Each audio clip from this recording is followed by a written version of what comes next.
Amo, sige mo pandaot. Dapat inyo ni tanawon ang nabuhat sa ang kural yan ang gitaod. Oh. Amo, magsige lang mo pangdaot. Di mo magunahuna nga. Asa gikag babwire. Nakataod nagbabwire karon. Mao ni ang atong gibuhat sa ato ang purok chairman.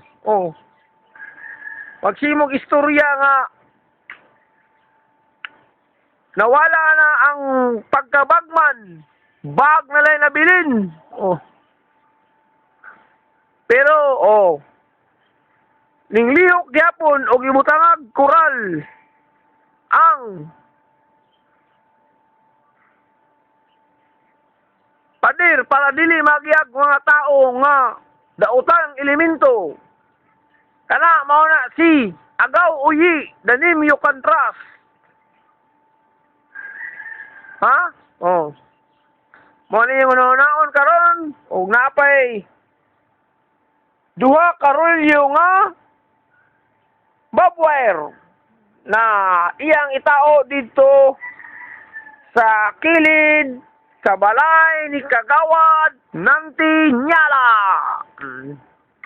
Mag-ingon mo nga ang balay sa purok chairman na foreclose na. Wala ninyo nauna.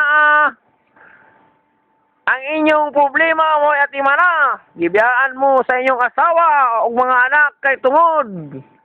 Wa na mo ipakaon kay wala mo'y pulos. Pero wa mo kabalo ang purok chairman ang iyang balay o yuta.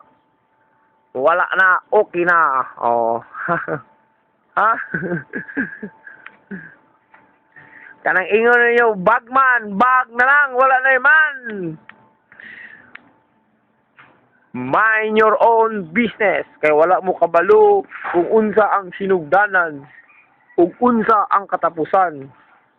Mo na ginaingon na, New Jesus Christ, ako ang daan, ako ang simula, at ako ang huli. Kana si Agaw Uyi,